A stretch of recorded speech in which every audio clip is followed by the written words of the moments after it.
yo sentí que la vida se detenía, pero ver que la vida de ellos seguía me ayudó a sobrellevar todo ese proceso. Yo lo único que le decía es, quiero ver crecer a mis hijos. Bueno, siempre mujeres. Desde la nurse que se dio cuenta de que mi madre, tema que tenía probablemente fue cáncer, hasta mi tía y las amigas de mi madre y mis propias amigas que sostuvieron toda la situación. Y hay que estar ahí, hay que poner el cuerpo, hay que bancársela. No nací mamá al aire, un podcast para madres de todos los tipos y personas que resuenen con la maternidad. Despertaste y soñaste coros. Donde vamos a hablar, a calzón quitado, sobre aquello de lo que no se habla tanto, lo incómodo, lo incuestionable y también de lo otro, lo disfrutable. Antes que especialistas, en este podcast somos madres. Mujeres que intercambian, se acaloran, se emocionan y también la pifian. Ahora es de madrugada y Porque no nacimos madres. hay que caminar a casa contando lunas nuevas. Buenas tardes, Pato. Buenas tardes, Nela. Acá estamos en un nuevo episodio de No Nací Mamá al Aire. Hoy con un tema muy sensible que nos toca de lleno a nosotras, porque acá tenemos una integrante que lo ha vivido. Y bueno, en realidad tiene que ver con la maternidad y el cáncer de mama, en este caso. La maternidad suele pensarse como un tiempo de proyectos, de crecimientos. Generalmente lo asociamos a algo lindo, donde nuestra mente y corazón está puesta en esa nueva vida que llega a nuestro hogar. Pero ¿qué pasa cuando en medio de ese embarazo o del puerperio o de la crianza de hijos pequeños aparece esta enfermedad, el cáncer de mama? Hoy vamos a hablar de esa realidad dura, invisible muchas veces, pero presente en Uruguay, en América Latina y en el mundo. Y lo vamos a hablar a través del testimonio de nuestra amiga Nela, que le ha tocado pasar por esto. Y bueno, le paso la palabra a Nela. Buenas tardes a todas. Buenas tardes, buenas noches, buenos días, cuando nos estén escuchando. Exacto, buenos algos a todas. Efectivamente es un episodio sumamente personal que hoy me encuentro con ganas y con creo que la palabra es la suficiente perspectiva como para poder hablar de esto. Es un episodio que hemos venido coqueteando con hacerlo ya hace un tiempo y hoy se da. Así que nada, contenta de poder poner en palabras parte de mi experiencia y con el objetivo y con la esperanza de que también pueda sumarle a muchas otras mujeres madres que estén pasando o hayan pasado por un diagnóstico y un tratamiento de cáncer de mama. Yo primero quiero agradecerte, amiga, por animarte a compartir tu historia, porque me parece realmente muy valioso que lo hagas. No solo para las que nos están escuchando, para nosotras también, que lo compartas. Me gustaría preguntarte, como para introducirnos en que nos cuentes tu historia, ¿cómo fue para vos el primer impacto con la noticia? ¿Te acordás dónde estabas, qué estabas haciendo, cómo te sentiste, cómo fue? Bueno, si tengo que arrancar por el inicio, es difícil encontrar un momento exacto, porque en mi caso yo llegué al diagnóstico porque me toqué y me sentí un bulto, pero fue mucho antes el haber sentido el bulto de lo que efectivamente fui a consultar y de lo que luego llegué al diagnóstico. Y esto me parece que no es menor y lo voy a traer. Yo en ese momento tenía 34 años, tenía a Josefina como única hija y en ese momento José tenía más o menos unos 7 meses, quizás, cuando por primera vez sentí ese bulto. Yo le estaba dando la teta, entonces lo primero que razoné fue, bueno, debe ser un bultito de leche que quedó ahí apretada en algún conducto y no le di mucha más trascendencia. Y bueno, iban pasando los días, las semanas y los meses y aquello seguía ahí. Cada tanto me olvidaba, cada tanto me volvía a tocar, cada tanto me asustaba un poco, cada tanto decía no puede ser nada, cada tanto googleé alguna cosa y me quedé con lo que mejor me servía, que era que no era nada, que la mayoría de las veces, ¿no? Esos bultitos se explican por otras razones y qué sé yo, hasta que en un momento dije, bueno, me pareció sentir que estaba creciendo, que estaba más grande. Y dije, bueno, hay que tomar cartas en el asunto. A todo esto tengo que poner en contexto porque se dieron como muchas cosas en simultáneo. Esto fue en el 2020, que como todos recordaremos fue el año de la pandemia. Y cuando yo decido a consultar, mi escenario era que estábamos en pandemia, que mi padre había sido diagnosticado con una enfermedad similar a un cáncer, que se llama síndrome mielodisplásico, similar a una leucemia. Y bueno, estaba en pleno tratamiento, con muy mal pronóstico y muy deteriorándose. Y bueno, en ese contexto es en el que yo voy a consultar. También me había pasado que había sacado hora con mi ginecóloga porque quería que me viera ella. Y me parece importante también traer esto porque yo creo que lo que me pasaba a mí le pasa a muchas mujeres, que es no sentirse muy segura de bueno, me va a atender, quien sea que me atienda va a estar bien, me va a tratar bien, me va a acompañar de buena manera. Creo que por lo menos desde la maternidad, ¿no? Esto se hizo como un poco más fuerte en tener como muy en cuenta quién es la persona que te atiende, cuál es su mirada, etcétera. Entonces, bueno, yo quería que fuera ella y me acuerdo que había pedido hora y me habían dado para dentro de pila y después además se canceló esa hora porque mi ginecóloga no me acuerdo si tomó licencia o qué. Cuestión que todo eso fue parte de por qué se dilató tanto y por el miedo, ¿no? Que entiendo que yo tenía y el miedo y también el creer que no podía ser. Yo no era de esas personas, ¿no? Esa frase siempre la repetimos con Diego, mi pareja, que sentíamos que nosotros no éramos de esas personas. Hasta que, bueno, resultó que sí.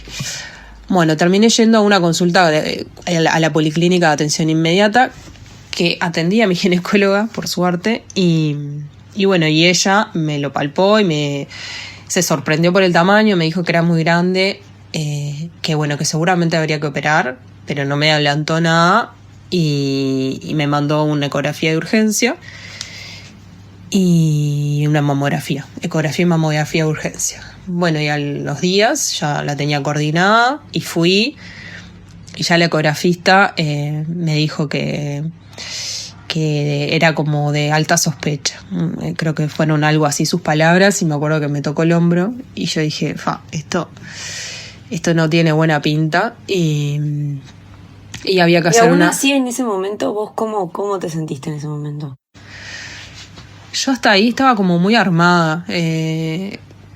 Estaba el miedo, sin duda, pero en ningún momento me desarmé o me desmoroné, digamos. O sea, hasta que no me dijeran, creo que también guardaba la esperanza de que no fuera, de que todo fuera un error, un mal momento y ya está. Bueno, ahí me mandaron a hacer la biopsia y bueno, me fui a hacer la biopsia y cuando estuvieron los resultados lo fuimos a levantar con Diego y él quería leerlos inmediatamente, yo no, estuvimos ahí medio que qué hacíamos. Porque, o sea, el resultado lo ves vos. Lo ves vos, lo levantás. Nadie te dice. Por lo menos en el prestador de salud lo levantás vos y lo mirás vos. En el caso de una oyente que nos mandó un testimonio, ella se enteró por la app, por la aplicación. Bueno, que es más o menos lo mismo. Es lo mismo. Yo me lo enteré en versión papel porque era así, por lo menos las anatomías patológicas se levantaban en papel y vos después con eso tenías que ir a ver al médico y bueno, la miramos en el auto y yo creo que lo que me imaginaba encontrar si era cáncer era la palabra cáncer y como no estaba la palabra cáncer, por un segundo me alivié y en realidad decía carcinoma, que ahora lo pienso y digo, es evidente que habla de cáncer. Pero bueno, fueron segundos. Yo creo que yo soy como medio negadora, se ve. Porque no. Hasta ahí, hasta ese momento, no soltaba, como decía, la esperanza de que no fuera. Y bueno, y ahí googleó Diego y decía que era un tipo de cáncer. Y bueno, y ahí sí, me angustié, me enojé, pasé como por varios estados. ¿Te acordás qué emociones sentiste? ¿Enojo? La primera como de irrealidad, como no puedo creer, esto no puede estar pasando, esto no me puede estar pasando a mí, no puede ser, y menos en este contexto que mi padre estaba súper mal, eso. Pero me duró poco, la verdad es que como rápidamente me puse en acción, había muchos pasos a seguir, había que ir a ver médicos, hacer estudios, y bueno, los fui haciendo. Y a medida que fui haciendo esos pasos también fui entendiendo más cómo era la enfermedad, qué cosas se podían hacer, qué cosas no. Yo creo que el primer momento también es muy desestabilizante porque no, salvo que tengas, no sé, mucho conocimiento, no sé, porque tenés a alguien cercano que pasó por eso o no sé, no era mi caso, es muy desestabilizante porque no tenés idea. O sea, la palabra cáncer creo que a todo el mundo le evoca la muerte. Entonces, es muy fuerte escuchar que tenés cáncer. Después eso se empieza como a traducir en otro lenguaje. Bueno, es una patología, es una enfermedad, es un tumor, está instalado en tal lugar, tiene un estadio de malignidad, hay determinados tratamientos. Cuando llega ese momento en que todo se ordena, yo creo que también te da como cierta calma. Al principio es como, bueno, no sabes si está solo en la mama, si está en el resto del cuerpo, cuánto avanzó, hace cuánto que está, cómo va a seguir progresando. Son como un montón de preguntas que no tenés idea. ¿En tu familia no hay antecedentes? En mi familia mi abuela materna había tenido cáncer de mama, uno muy chiquitito y muy de grande. Ella tenía cerca de 80, 70 y algo de años. Eso. Y después mi padre había tenido cáncer de próstata previo a esta enfermedad que ya nombré. Y no había más antecedentes. Entonces, eso, era como algo bastante nuevo para la familia también. Y ahí, vos dijiste que tenías a José bebita. ¿Cuál fue tu pensamiento o algo relativo a ella? Como, ¿se te cruzó por la cabeza pensar en ella en el momento que recibiste el diagnóstico? Sí, todo el tiempo pensaba en ella. Desde el momento antes, durante y después. ¿Crees que estar maternando te ayudó a armarte de esta forma que dijiste que te armaste? O sea, el hecho de ser mamá. Sí, totalmente. Bueno, pasa que no sé si ya pasará la parte del tratamiento. Vamos y venimos en todo caso. Yo tuve que hacer un tratamiento de quimioterapia, una operación y un tratamiento de radioterapia, en ese orden. O sea que arranqué con la quimio y bueno, no, para sorpresa de nadie, es una experiencia sumamente desafiante, sumamente desgastante, de mucho malestar, que entiendo que dentro de todo la atravesé de una manera increíble. No sé si buena es la palabra, pero visto de afuera fue increíble, amiga. Bueno, gracias. No, realmente, yo siempre lo digo, o sea, de tu entereza. Igual yo creo que esto que vos decías, no sé si lo decías antes o ahora mientras que grabamos, como esto de la negadora, creo que lo dijiste al empezar. No sé si es negadora la palabra, sino más que nada como testaruda. Que eso es una característica tuya que entiendo que en esto te ayudó. Como ser necia en el sentido de yo no me voy a dejar por esto, ¿no? No me voy a dejar vencer por esto. O como esa actitud como tenaz, ¿no? Obstinada ante la vida, que para algunas cosas puede que no te sirva, pero para esto yo considero que te resirvió. Y creo que eso también fue lo que... una de las cosas, no todo digo, porque también, bueno, ya hablaremos del sostén del entorno, familiar, amigas, etcétera, pero como recurso interno que te ayudó a sostenerte, como a mantener esa entereza. Totalmente. Yo siempre digo que a veces usamos la frase... A mí si me pasa tal cosa me muero, muy a la ligera, ¿no? Y yo misma la he usado en muchas oportunidades. Y la realidad es que no te morís nada. O sea, la realidad es que al revés, sacá fuerzas de donde haya y de donde se pueda y de donde no también y arremetés, o sea, si tenés ganas de vivir, lo das todo. Y ese fue mi caso. Yo siento que todo lo que se me proponía lo hacía, lo intentaba hacer. Si bien hay un momento en el que también me pasó y creo que pasa, que empieza mucha gente a sugerirte muchas cosas, como, probate la homeopatía, fulana fue con mengano y se tomó unos test de no sé qué y le hizo re bien, no, pero no comas azúcar, que es como un poco que te abruma. Por lo menos en mi caso, que además quería como hacer cosas extra a la medicación, pero bueno, lo que hice fue elegir un par de caminos y darle con todo a esos que elegía, ¿no? No mirar para el costado. Bueno, yo fui por la parte de la nutrición y estuve atendida con una nutricionista que es una genia y me sostuve en eso y chau harinas y chau azúcar y bienvenidos un montón de yuyos y cosas que hoy no sé ni los nombres, pero nada, yo sentía que era por ahí. Después también con unas cuestiones homeopáticas, y después hice otro camino de sanación personal que también incluía, bueno, montones de cosas, meditaciones, baile, respiraciones, de todo un poco, y por eso digo que el momento en el que ya está el plan, que eso me parece que sí le pasa como la gran mayoría de las pacientes, o por lo menos con personas que he conversado, cuando te dan el plan y te dicen, bueno, vos tenés, no sé, un tumor maligno en la mama,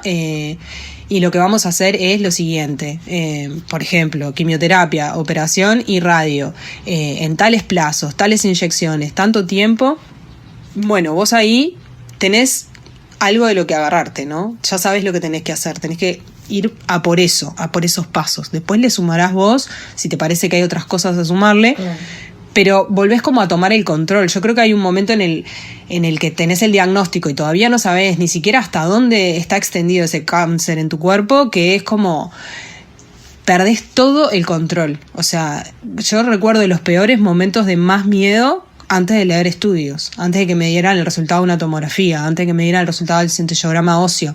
Yo sabía que en los siguientes 30 segundos mi vida estaba en juego, en lo que dijera ese papel.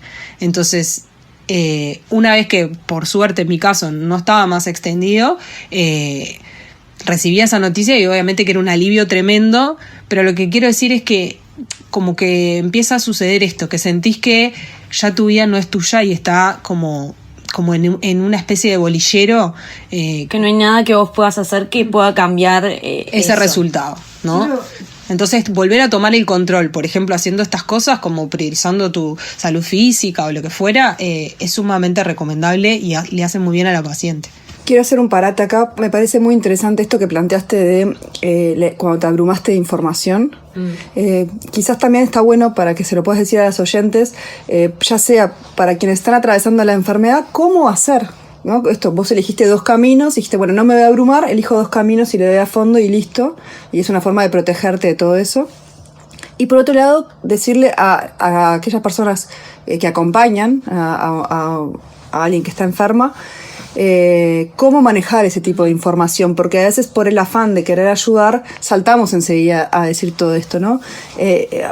Recuerdo hace poquito una amiga de mi mamá que está enferma de cáncer, otro tipo de cáncer, pero lo mismo, yo me acordé de los tratamientos que vos habías hecho en ella.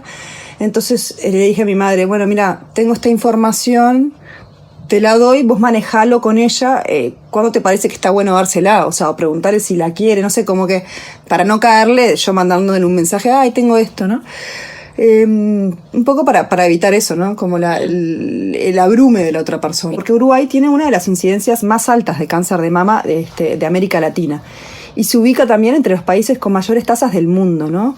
Mientras en América Latina, por ejemplo, hay 52 casos cada 100.000 mujeres anuales de cáncer de mama, en Uruguay esas cifras las supera ampliamente y estamos hablando de 75,3 casos nuevos por cada 100.000 mujeres por año, según el Registro Nacional del Cáncer para el periodo 2015-2019. Es muchísimo más, ¿no? Estamos hablando de casi, o sea, mucho más. Yo me acuerdo en una conversación con una genetista que me decía esto mismo y no se explica, o sea, no, por lo menos por ahora no se sabe por qué, ¿no? Pero es llamativamente mayor el número de mujeres que contraen cáncer de mama en Uruguay que en el mundo, ¿no? ¿Qué pasa acá en Uruguay? Algo de lo demográfico ahí que está incidiendo, algo de el estilo de vida, de no sé. Hay varios factores, pero claro, no somos médicas, ¿no? Pero sí. Hablando de la alimentación, Uruguay es uno de los países a nivel mundial que más consume carne per cápita, por ejemplo, ¿no? Como en esto de lo nutricional y lo que puede llegar a incidir en la salud. Y de consumo de alcohol también está en un nivel altísimo Uruguay. El consumo de alcohol es un factor de riesgo. Sí, El sí, consumo sí. de carne, no. Lo digo por las No, dudas. no es un factor no estoy diciendo que es un factor de riesgo. Digo que es algo llamativo también a nivel alimenticio que Uruguay tenga ese consumo de carne. Y una cosa que también quería decir es que en realidad las cifras del Ministerio de Salud Pública dice que el 17% de todos los cánceres de mama se diagnostican entre los 40 y 49 años. Y el resto, el 78%, ocurre después de los 50 años. ¿Por qué digo esto? Porque estas son cifras que de alguna forma nos dejan a nosotras en un lugar de, bueno, esto no nos pasa a nosotras, yo no soy de esas personas, como decía Nela, sin embargo ocurre, ¿no? Y también ocurre en posparto, durante el embarazo, y también en los primeros años de crianza también estamos en ese riesgo, digo porque también... Y aunque estemos dando la teta. Aunque, claro, no sé, a mí, yo me acuerdo en mis clases para el parto, que se hablaba mucho, ¿no?, de la importancia de la lactancia, no solo para el feto, pero también para la salud de la madre. Y se hacía hincapié en que el amamantar, la lactancia, reducía el riesgo de cáncer de mama, lo cual no lo estoy poniendo en duda. Lo que digo es que por esta información quizás también pensamos, no soy de esas personas, como decía Nela. Entonces si me tomo un bulto, protector. claro, porque si me toco un bulto seguramente sea más un tema de la leche, ¿no? Un bulto de leche, que me acuerdo de Nela decir eso, como que era una leche trancada. Yo me acuerdo de ese comentario tuyo. Y que en realidad de no pensar, quizás ni siquiera pensar en la posibilidad de que puedas tener un cáncer de mama. Y acá quiero hacer mención también a un audio que nos mandó una oyente cuya madre falleció de un cáncer de mama, y ella el cáncer de mama lo tuvo le apareció durante el embarazo de la hermana más chica de mi amiga, de esta oyente que mandó el mensaje.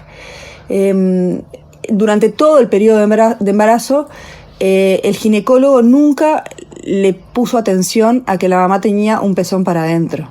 Nunca le puso atención, le dijo que era normal. Y ella se entera de que tiene cáncer el día que nace su hija. Y eso desemboca en que en un par de años después, unos años después, si bien se trata, bueno, vuelve y se termina falleciendo. Pero ahí hubo una negligencia, digamos, del ginecólogo que no tomó esa precaución cuando el síntoma estaba, ¿no? Porque el pezón para adentro no es algo que tenga que ser normal, para nada, no es algo que, ¿no? Pero bueno, lo tomó como normal. Y ahí... Es que tampoco nosotras tenemos que saber lo que es normal. Porque vos decís, bueno, es llamativo, sí, por supuesto que es llamativo, pero es como vos decís, o sea, ante que el médico te diga, eso es normal, no hay nada que por lo que alarmarse, bueno, lo tomas así, por más que sea llamativo, ¿me explico? Sí, claro. Que nosotros no tenemos por qué saber si es normal o no. Mi mamá siempre dijo que el hecho de tener que cuidar a mi hermana durante el tratamiento, ella tuvo radio y quimio, la ayudó en realidad porque tenía que sobrevivir, o sea, su cabeza estaba en cuidar a una recién nacida y obviamente que fue difícil. Yo personalmente disocié.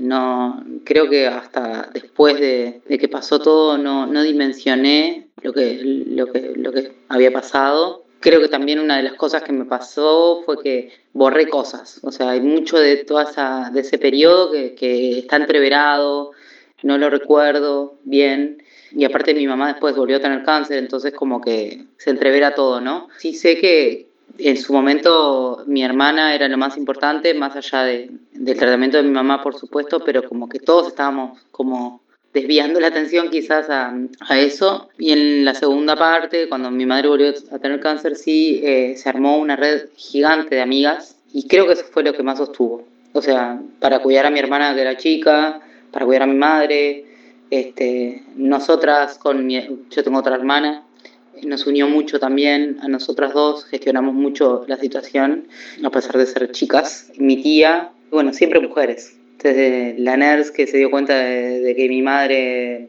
tema que tenía probablemente cáncer, hasta mi tía y las amigas de mi madre y mis propias amigas que sostuvieron toda la situación. Y me parece que está bueno subrayar esto de que siempre fueron mujeres, bueno, porque son siempre las que sostienen, son siempre las que están en los momentos de cuidados. Si hay algún varón escuchando este podcast, sepa que el cuidado tiene que ser de todos. Cuando hay una familia, todos pasamos por esa situación, sobre todo la persona que tiene cáncer, ¿no? De mama en este caso, pero que los cuidados tienen que ser compartidos y hay que estar ahí, hay que poner el cuerpo, hay que bancársela. El ser mamá a mí me atravesó desde el principio, desde el momento de la biopsia. Cuando el que me hacía la biopsia, yo le pregunté, bueno, ¿y qué pensás? Y me dijo, Paula, para mí tenés cáncer de mama. Ahí me acuerdo que me largué a llorar y yo lo único que le decía es, quiero ver crecer a mis hijos. Y cuando después me confirman el diagnóstico, es como que yo me puse como un caballo, ¿viste? Cuando vas como hacia adelante y dije, bueno, ¿qué es lo que hay que hacer? ¿Qué es lo que hay que hacer? Y me focalicé en lo que había que hacer.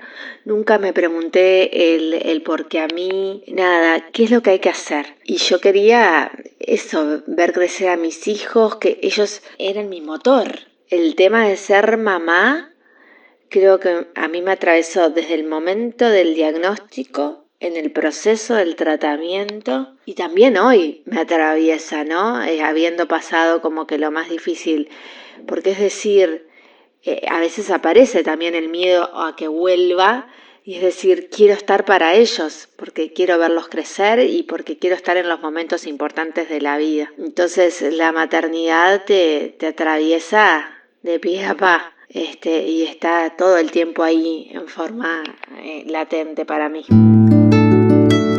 Acá se diagnostican 5 casos por día. En Uruguay. En Uruguay, de cánceres de mama, y 700 mujeres fallecen por esta enfermedad. O sea, que son 2 por día. 2 muertes por día. 700 mujeres fallecen cada año. Bueno, acá lo importante de todos estos datos me parece también es hacer hincapié en la prevención. Porque la gran mayoría, creo que un 99%, por ahí, de casos que se detectan a tiempo, de forma precoz, tienen buena resolución. El cáncer de mama, eso detectado y atendido a tiempo, se puede curar. Entonces es importantísimo que hagamos los controles, que si tenemos cualquier tipo de sospecha, duda, algo que nos genere ruido, vayamos a consultar, que no nos quedemos ni con la duda ni con una interpretación propia, como fue mi caso, de pensar que bueno, tenía que ver con la lactancia y hacer esta salvedad de que bueno, podemos estar dando la teta o podemos estar embarazadas y eso no nos genera una inmunidad. La inmunidad rosa, yo a veces hablaba de eso, ¿no?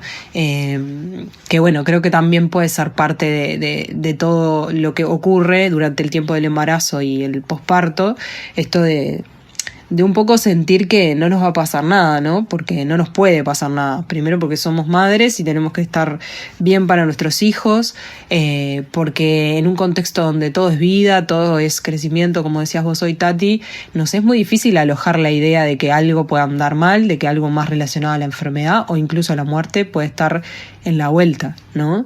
Y a eso quiero agregar también el hecho de que el sistema de salud no está pendiente de nosotras. Una vez que tenemos nuestro hijo o hija, tenemos esa consulta ginecológica para ver la episiotomía o para ver la cesárea, la cicatriz de la cesárea, unos, 10, 20 días después de haber tenido nuestro hijo o hija, y ya está. Y ahí se terminó todo lo que es el control a la madre. Físico, mental, de todo tipo, ¿no?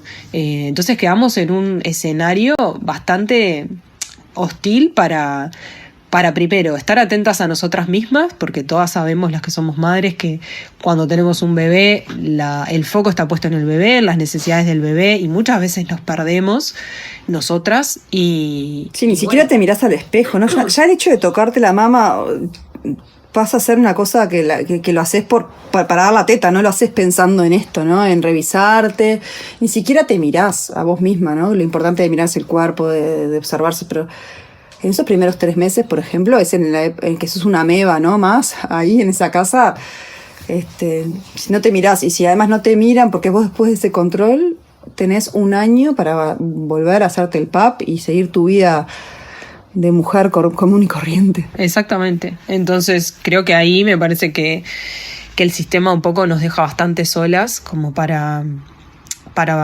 traer este tema y ver de la importancia que tiene el acompañamiento, ¿no? Siempre lo traemos como más del lado de la salud psíquica y obviamente que así es. Una mujer que acaba de tener un hijo, lo ideal sería que pudiera estar mirada a ver cómo va con eso, porque es una crisis evolutiva que implica a su psiquismo de una manera muy fuerte.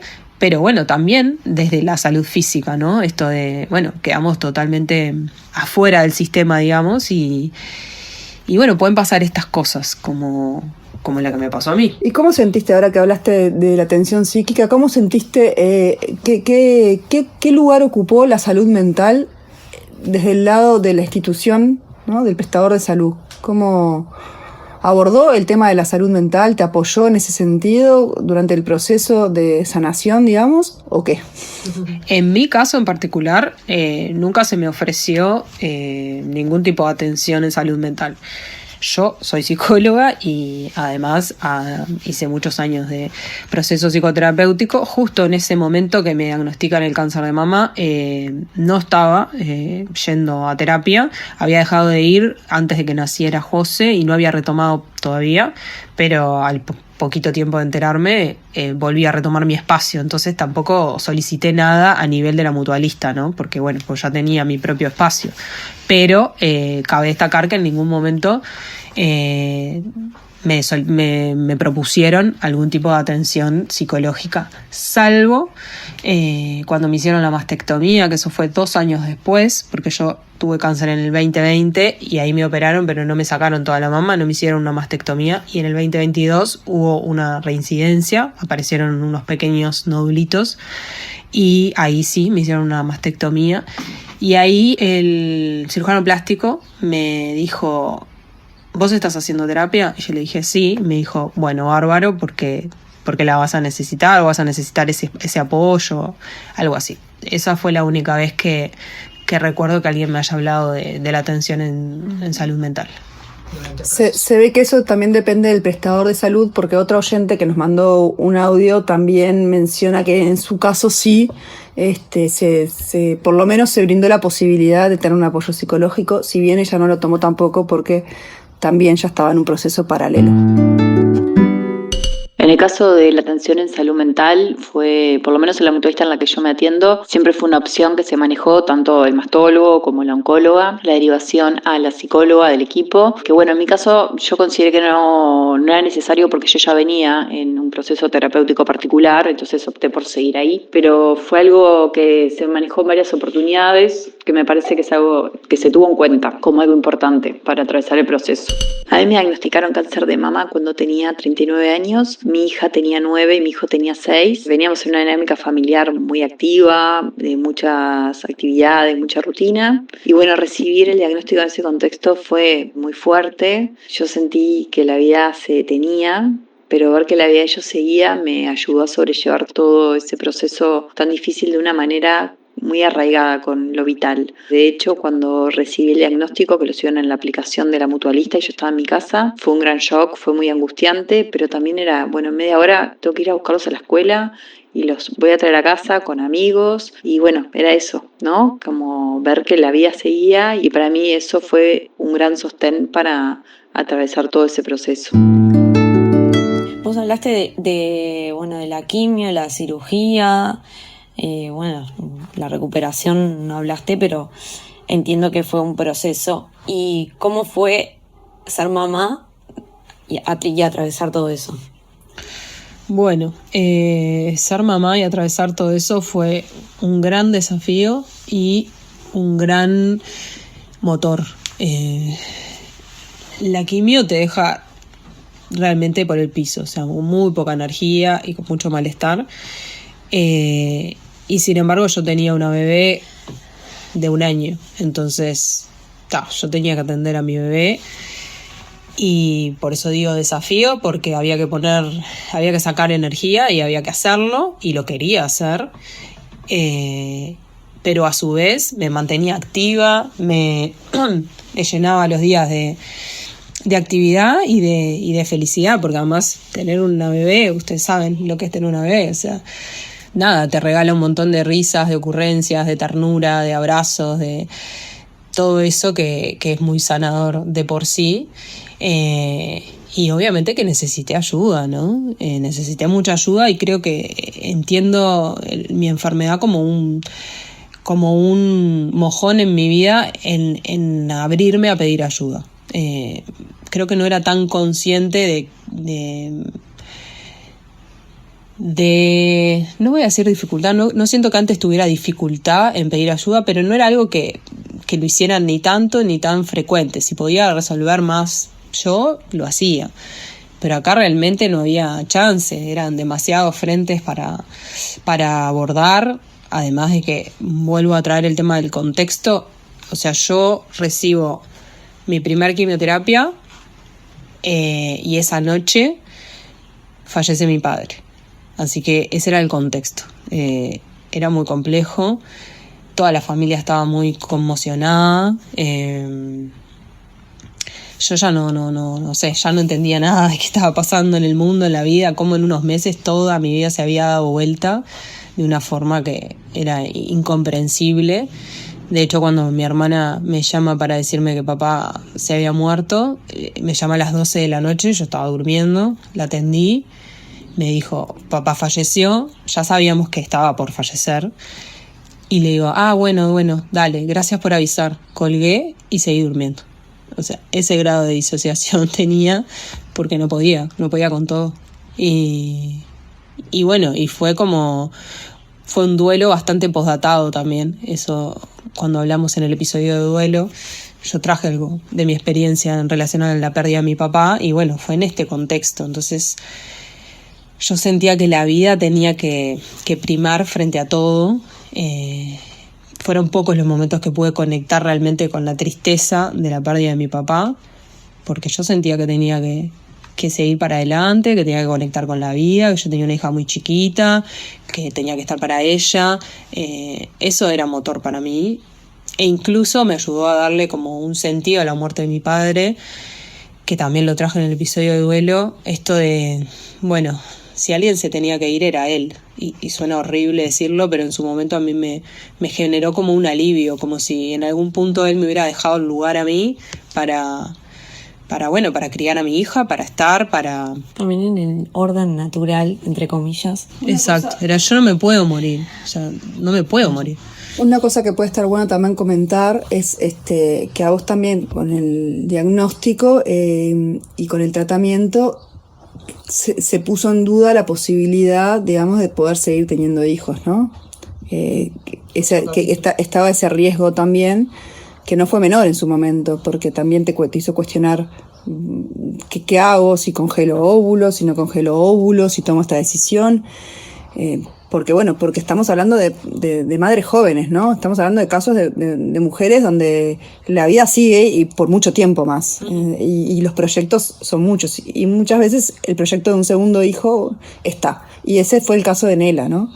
Que hoy, por suerte, Hoy tengo mi la bebé milagrosa. milagro. Tenemos a la milagrosa, pero... Yo tengo mi bebé milagro, pero sí... No le pongas esa presión. Pobrecita, mi No, amor. es una celebración. Una celebración.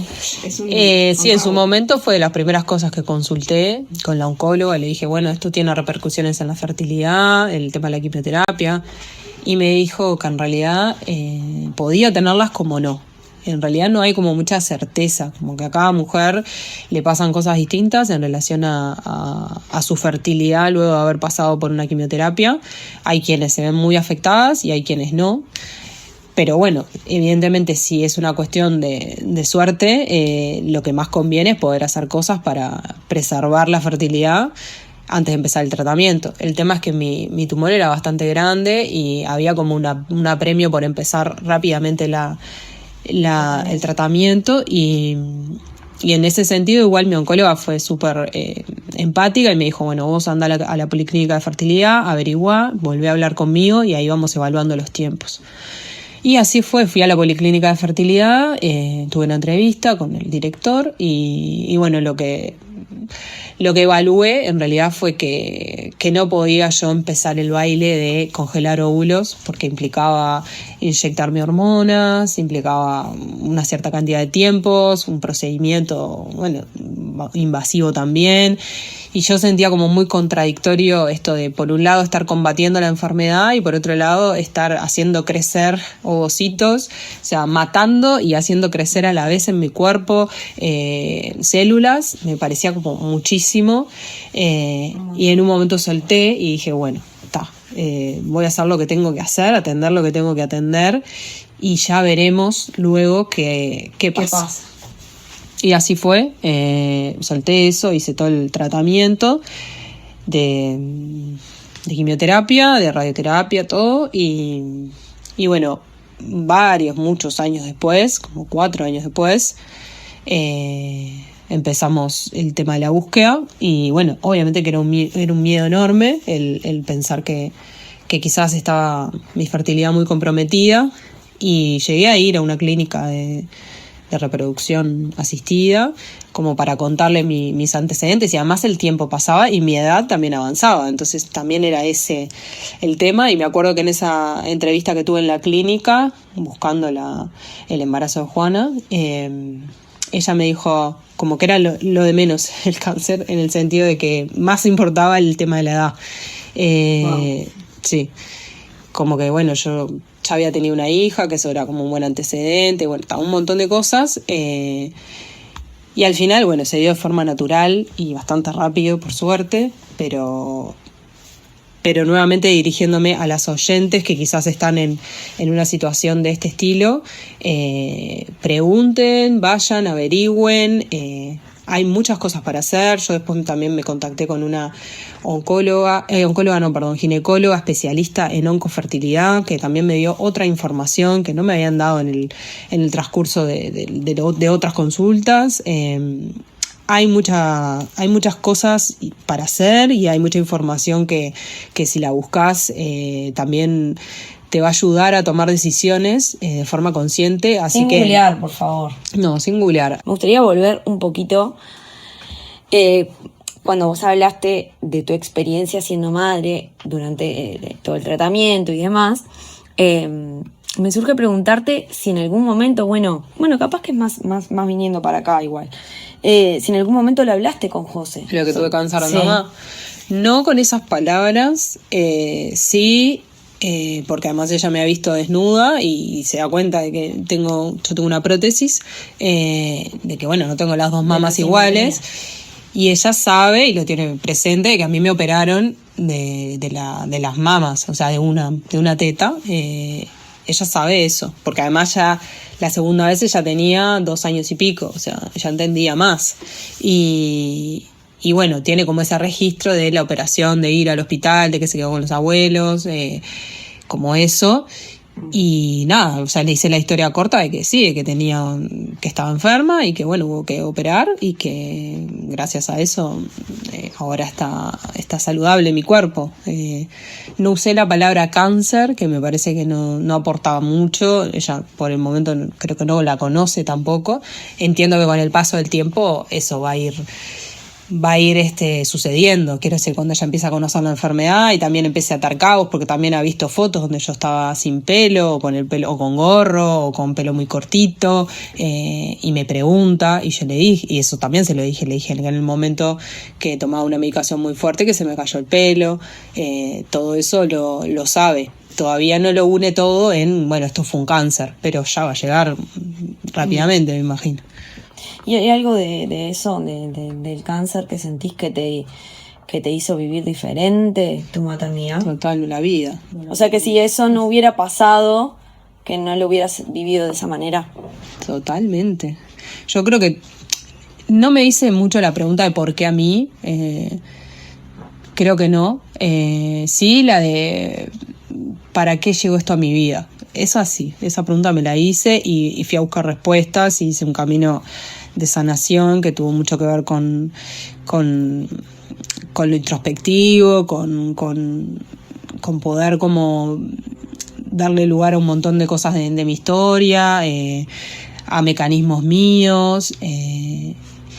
Cuando vos tenés cáncer, obviamente que la muerte es algo que sentís que te sopla en la nuca, ¿no? Más allá de, supongo que obviamente cuanto más grave sea, peor es, pero ya la palabra, como decía yo hoy, evoca esto y eso te hace replantearte todo, te hace replantearte cómo vivís, para qué vivís. Dentro del camino de sanación que yo hice, que estaba guiado por una fundación argentina, nos pedían hacer un montón de ejercicios y me acuerdo que uno de los ejercicios era una carta de ¿por qué? No era por qué merezco vivir, pero como si yo tuviese que escribirle una carta a la muerte y convencerla de que vale la pena de que me deje vivir. Y bueno, como traigo esto porque bueno, realmente te haces esas preguntas, ¿no? Como mucho más existenciales, y yo entiendo que empecé a vivir la vida de otra manera.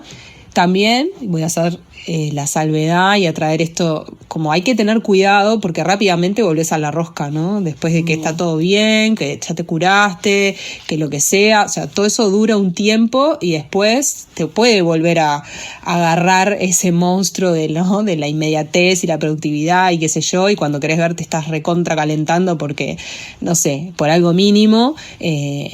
Entonces ahí es un ejercicio medio constante de decir, bueno, para. O sea, problemas son otros.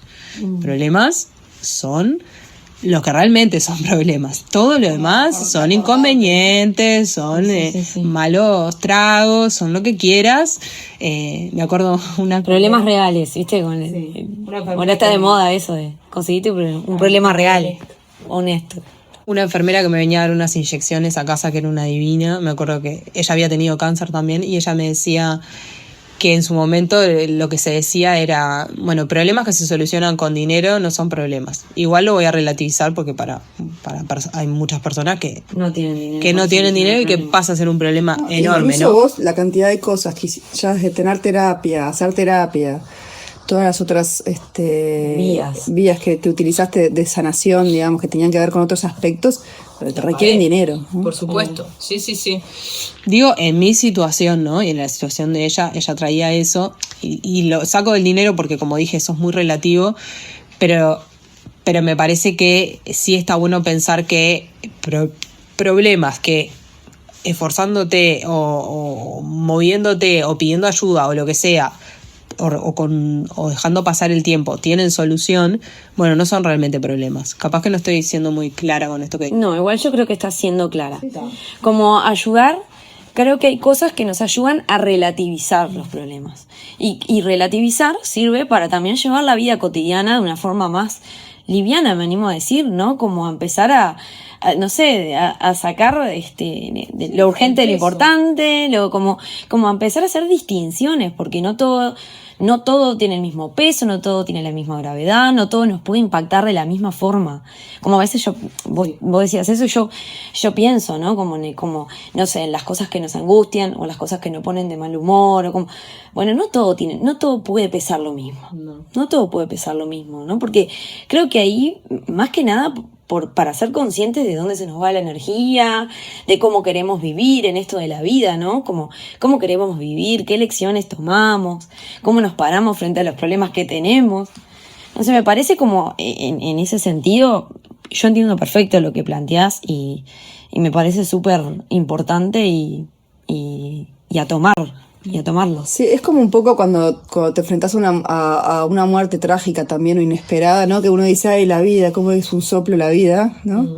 Pero es como decís, te dura 2 días, ¿no? Sí. Bueno, voy a disfrutar la vida porque mirá lo que le pasó al vecino y después volvés a la rosca, ¿no?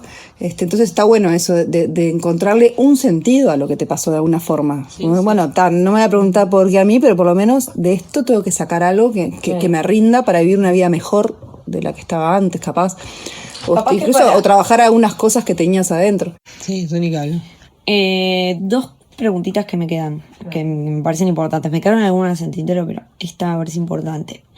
¿Hay algo que nunca hayas compartido sobre esta vivencia? que quieras y desees compartir ahora, porque capaz que si nunca lo compartiste, este no sería el espacio, pero... De verdad la pregunta. ¿Quieres acá decir algo nuevo? No se me ocurre nada, sinceramente. Creo que yo fui bastante a hablar lo que me iba sucediendo en relación a la enfermedad. Creo que eso es otra cosa que está bueno hacer hincapié en, que sigue siendo un tema muy tabú, ¿no? Hablar de cáncer y que es necesario que deje de serlo porque eso lo hace más difícil. Eso lo hace más difícil. El no poder sentir que hablamos libremente, que la gente no se anima a preguntar, capaz que no evitar, por ejemplo, cosas que se ven, por ejemplo, andar con un pañuelo en la cabeza, no sé, diferentes maneras de ocultar de alguna forma que estamos atravesando ese proceso que nos deja más aisladas. Yo en ese sentido siempre fui como muy de buscar sostenerme en las personas. Y me estaba acordando de una vuelta que vinieron, yo en ese momento trabajaba en una ONG muy querida y tenía muy, muy lindos y queridos compañeros de trabajo, y una vuelta que vinieron a visitarme, me acuerdo de uno en particular que lo recontra quiero, y yo creo que no me dirigió la palabra en todo el rato que estuvieron en casa. Pero porque me daba cuenta que no sabía cómo hacer, no sabía cómo preguntarme, no sabía cómo hablarme, no, claro. O sea, me daba cuenta. Yo te iba a preguntar sobre eso, ¿no? Sobre el rol de la mirada del otro, por ser un tema tan tabú. Sí, yo creo que es difícil, a la gente le es difícil acompañar. No sé, creo que quizás está la fantasía de que si traes el tema vas a incomodar a la persona que está atravesando ese tratamiento, o lo vas a hacer sentir mal, y yo creo que todo lo contrario. Me parece que, lo vuelvo a decir, cuanto más lo normalicemos y más lo traigamos, además de que es muy frecuente, y eso también te pasa que cuando te pasa, empezás a conocer un montón de personas y casos y situaciones que no las conocías, y no las conocías porque estaban en la misma que vos, en sus casas, haciendo sus tratamientos, sin hablarlo mucho, y en y como en tantos otros momentos de la vida, es importantísimo sostenerse y hablar con otras personas que también lo están atravesando, hacer red. Esa era una de las preguntas finales, como sí. ¿Qué le dirías a una mujer que está atravesando una situación similar a la que te tocó vivir a vos? Lo que le diría a una persona que está en una situación de diagnóstico o tratamiento de cáncer de mama, a una mujer, probablemente mujer, porque solo un 1% de los hombres, de los cánceres de mama son de hombres, le diría primero que el diagnóstico no es un punto de llegada, sino un punto de partida. Que vaya paso a paso, que sí, el primer momento puede ser muy abrumador, pero luego, cuando las cosas están claras y sabemos para dónde tenemos que ir, todo empieza como a tener un poco más de orden y sentimos que retomamos un poco el control, y eso va a llegar. Que hay muchas cosas para hacer, que no se queden en lugares donde no sientan que están siendo escuchadas o que no están del todo bien acompañadas, que vayan a buscar por otros lados, que el acompañamiento psicológico es fundamental y que pedir ayuda es súper importante desde montones de niveles. O sea, yo me acuerdo, por ejemplo, de que me trajeran comida, que además yo en ese momento estaba haciendo esa dieta que no comía harina, que no comía azúcar, lácteos muy poco, entonces a todo lo que ya tenía que atravesar, sumarle la cocinada era complicado, entonces medio parecido al puerperio, que además yo siempre hago como ese chiste, hacemos en casa a veces, no sé si fue el puerperio, el cáncer o el duelo, porque a mí me tocó todo junto, cuando quiero explicar algo que pasó en esa época, en ese 2020, era un poco eso, ¿no? Pero me hace acordar el puerperio. Y pandemia, todo. Y pandemia. Me hace acordar el puerperio en esto de la necesidad de manos, y si hay hijos, aún más, que los puedan desde sacar a pasear, o para que te tires una siestita, o acompañarte a estar ahí, o de la manera que te quede mejor, y lo que siempre decimos en el puerperio, preguntar. Yo me acuerdo, por ejemplo, el primer tiempo que mi madre y mi hermana venían bastante a casa, y hoy pienso para atrás y digo, ay, ¿por qué yo no me iba a dormir? Y en realidad yo me tiraba en el sillón, José estaba ahí, y ellas me acompañaban. Y digo, ¿por qué no me iba a dormir al cuarto? Y yo necesitaba estar ahí. Yo como que no podía soltar a José tampoco. Era como que quería estar ahí. Era, claro, tu primera hija.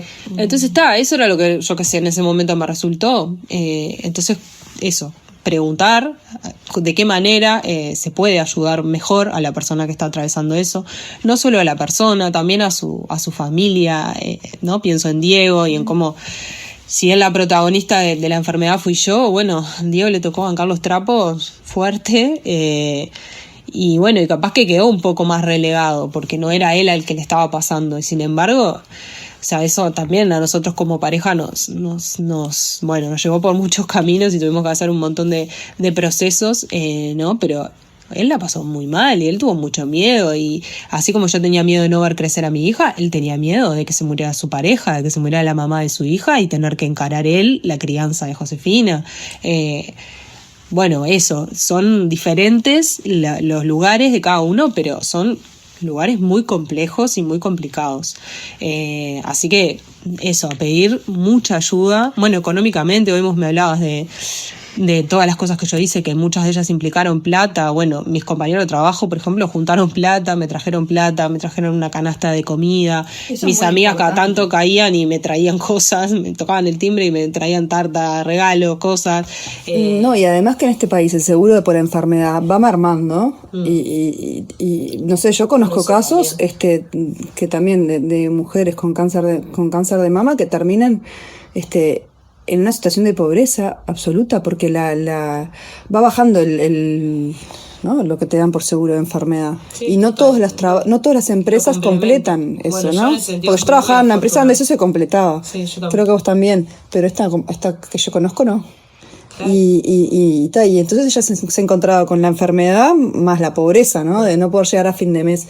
Eso es muy importante. Y quiero decir algo para cerrar también de una cifra que me llamó mucho la atención. Ya hemos dicho que es el cáncer más diagnosticado en mujeres, pero según estudios de la OMS, en 157 países de los 195 que hay reconocidos en el mundo, el cáncer de mama es el cáncer más predominante en las mujeres. O sea, la tasa de incidencia es tan alta que me parece que este tipo de programas, este tipo de conversaciones, espacios, tienen que aportar a concientizar más, no solo a las mujeres en sí, para sus cuidados, para que no den por sentado que a ella no les va a pasar, para que se miren, para que consulten a un doctor, a un médico, una médica, obviamente, pero sino también para los prestadores de salud, para quienes tengan que hacerse cargo de esto, ¿no? Sí. Y el apoyo psicológico fundamental, ¿no? Fundamental. Sí. Fundamental. Creo que hablo por las dos cuando le agradezco a Nela por compartir todo esto con profunda admiración. No voy a hablar más porque si no lloro.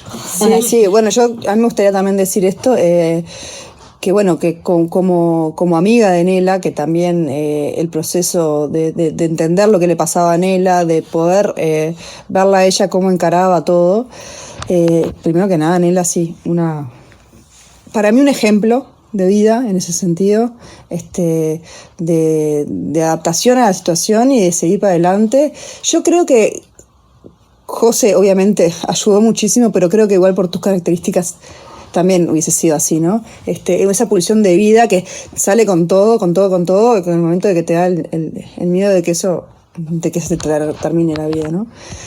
Y una cosa que yo noté mucho en Nela particularmente es el pedido de ayuda y la aceptación de esa ayuda. Para nosotras como amigas también fue difícil pensar cómo ayudar. Entonces me parece que eso también está bueno decirlo, porque si hay una oyente que está atravesando, que conoce a alguien que está atravesando por esto, bueno, preguntar cuál es el tipo de ayuda concreta, ¿no? ¿Qué precisas concreto? O sea, ¿en qué te traigo una pascualina? Te traigo la pascualina. Pero yo me acuerdo de pensar en eso mucho después de tus quimios, de decir, bueno, en ese momento que va a necesitar la comida, ¿no? O va a necesitar esto para estar más tranquila, para que Diego también pueda estar acompañándote y no tenga que estar pensando en todas esas otras cosas. Pero eso, hacer preguntas concretas y la persona que está enferma aceptar, ¿no? Bien. Bueno, yo para cerrar, agradecer también, bueno, el espacio, la escucha. Y bueno, ya que estoy, también quiero agradecer a todas las personas que me apoyaron, que me acompañaron, que estuvieron, que fueron un montón, familiares, amigas. Bueno, Diego, nada, me parece que en ese sentido siempre me acuerdo que un chiste que me dice, siempre que estuviste en la cama de un hospital y miraste para el otro lado, estaba yo. Y fue así, desde los nacimientos de mis hijas hasta las diferentes operaciones, de sostenerme la chata para vomitar y otras tantas anécdotas que tenemos en común. Así que bueno, muy agradecida de toda esa red y esas personas muy queridas que estuvieron para mí. Y agradecer también especialmente a las oyentes que nos mandaron audios, que también se sintieron muy tocadas y que les costó hacer los audios, pero también les hizo bien, porque esas fueron las respuestas de las que como que les hizo bien el ejercicio de poder poner esto en palabras. Entonces agradezco mucho, y a las oyentes que si llegaron hasta acá y escucharon todo el episodio y tienen ganas de poner un comentario o compartir su experiencia, también las invitamos a hacerlo, ya sea en el Instagram de No Nací Mamá Podcast, es nuestro Instagram, y también pueden comentar en cualquiera de las plataformas donde nos estén escuchando, ya sea YouTube, Spotify, Apple Podcast y algunas más que andan en la vuelta. Gracias a Alejandro Correa, nuestro sonidista, y a las chicas de Animales de Poder por su cortina musical. Hasta la próxima. Hasta la próxima. Chao.